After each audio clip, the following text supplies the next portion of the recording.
शुभ सकाळ सगळ्यांना. कसे आहात सगळे?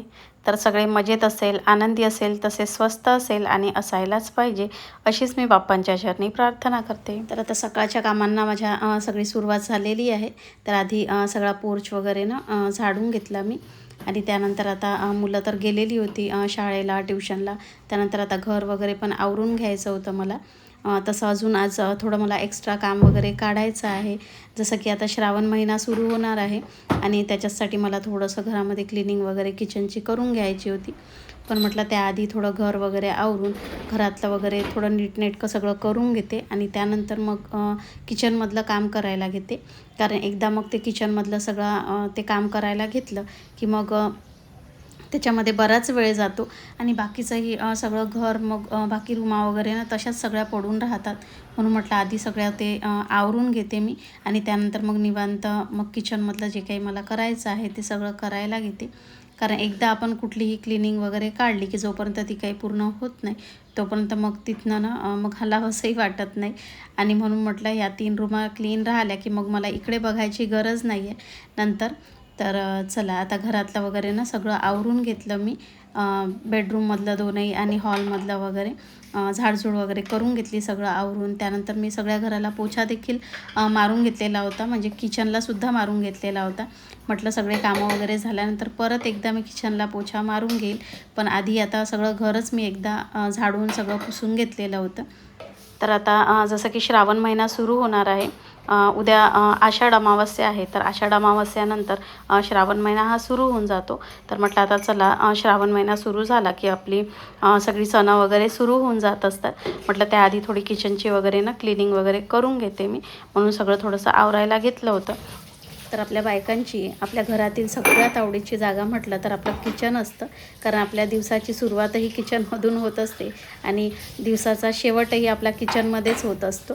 एकंदरीत म्हणायचं झालं तर सकाळी डोळे उघडल्यापासून तर रात्री डोळे मिटेपर्यंत आपलं किचन काही आपल्यापासून सुटत नाही, बरोबर ना? आणि तेच किचन अगदी साफ स्वच्छ नीटनेटकं असलं की तेवढाच काम करण्याला आपल्यालाही उत्साह येत असतो. कारण किचन म्हटलं की अगदी आपण जीव ओतून सगळं काम करत असतो. आपल्या आवडीनुसार सगळ्या गोष्टी ठेवत असतो, सजवत असतो त्याला आणि काही ना काही बदल वगैरे करणं हे सगळं आपलं सुरूच असतं. म्हणूनच किचन नीटनेटकं स्वच्छ अगदी राहिलं की आपल्याला काम करण्याचा तर उत्साह येतच असतो. मात्र किचनमध्ये बनणारा पदार्थही रुचकर होत असतो. तर किचनमध्ये कुठलाही पदार्थ शिजवताना हा रुचकर बनतो, कारण त्यावेळी आपलं मन हे अगदी आनंदी आणि प्रसन्न असतं. तर ते का? तर कारण आपलं किचन साफ, स्वच्छ आणि नीटनेटकं असतं आणि ते बघून एक वेगळाच उत्साह, एक वेगळाच हुरूप आपल्यालाही येत असतो आणि त्यामुळे ना शिजलेलं अन्न हे आपोआपच रुचकर बनत असतं. कारण अन्न हे पूर्ण ब्रह्म म्हटलं गेलेलं आहे आणि जिथेही अन्न आपण शिजवतो तर ती जागा नेहमी स्वच्छ व नीटनेटकी असली पाहिजे. तसेच आपल्या किचनमध्ये शिजलेला पदार्थ जेव्हा घरातील प्रत्येक व्यक्ती खातात आणि त्यांच्या चेहऱ्यावरचा आनंद बघून अगदी आपला दिवसभराचा सगळा थकवा नाहीसा होत असतो. कारण त्यांच्या चेहऱ्यावरचा हाच आनंद बघण्यासाठी आपण दिवसभर किचनमध्ये जीव ओतून काम करत असतो.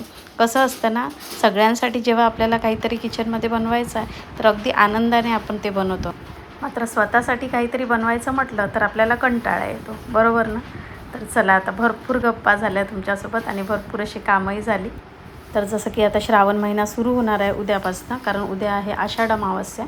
तर आज आहे मंगळवार. तर हा मंगळवारचा व्लॉग आहे. तर म्हटलं त्याआधी चला थोडं किचन वगैरे ना आवरून घेते. कारण आता श्रावण महिना सुरू झाला की सणांची अगदी सुरुवात होऊन जात असते आणि सण म्हटले की आपला उत्साहही अगदी दुप्पट होऊन जात असतो. तर म्हटलं चला आता थोडे सण वगैरे सुरू होतील त्याआधी म्हटलं थोडं आवरून घेते. तर आधी गॅस ओट्यावरील जी कॉर्नर रॅक आहे तर तिथले डबे वगैरे रिकामे करून ना सगळे मी घासून घेतले होते. परत ती कॉर्नर रॅकही स्वच्छ करून घेतलेली होती.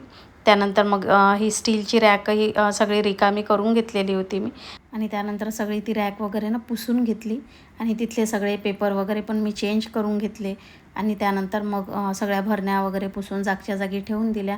परत जी सगळी भांडी होती तीही जागच्या जागी लावून दिली आणि त्यानंतर आता सगळा गॅस ओट्यावरील ना मला टाईल्स वगैरे धुवून घ्यायची होती, पुसून घ्यायची होती. कारण सगळी स्वयंपाक वगैरे करताना वाफ ही जातच असते. खालच्या भागाची तर कशी रोज म्हणजे पुसण्यात येत असते ओटा वगैरे पुसताना. मात्र वरची जी टाईल्स आहे तर ती अधूनमधून मग एक दिवस काढून थोडंसं आरामात पुसावी लागते.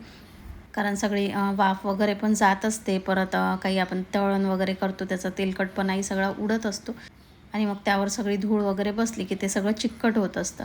म्हणून त्याच्यासाठी सगळी वरची टाईल्स वगैरे ना पुसून घ्यायची होती मला. तर आधी सगळं पाणी वगैरे टाकून छान व्यवस्थित घासून घेतली मी सगळी ती टाईल्स आणि त्यानंतर एका ओल्या कापडाने पुसून घेतली आणि नंतर एका कोरड्या कपड्याने ना पूर्ण ती टाईल्स पुसून घेतली आणि त्यानंतर गॅस ओटाही सगळा स्वच्छ करायला घेतला.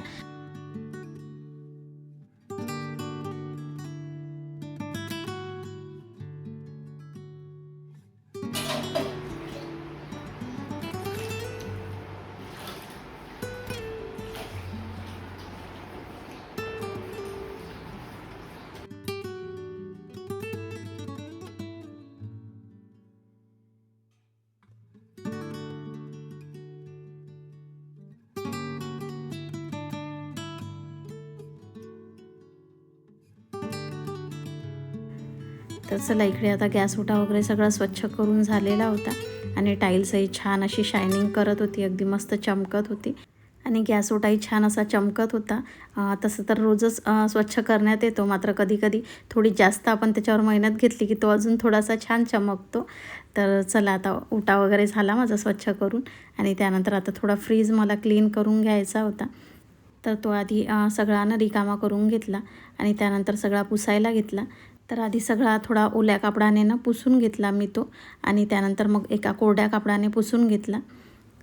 तर आठवड्याच्या आठवड्या एकदा तरी फ्रीज हा क्लीन करावाच लागतो. म्हणजे एखादा कापड वगैरे घेऊन छान असं पुसून वगैरे घेतलं की फ्रीजही जास्त म्हणजे खराब होत नाही आणि तेवढाच तो छान साफ राहतो सगळा स्वच्छ.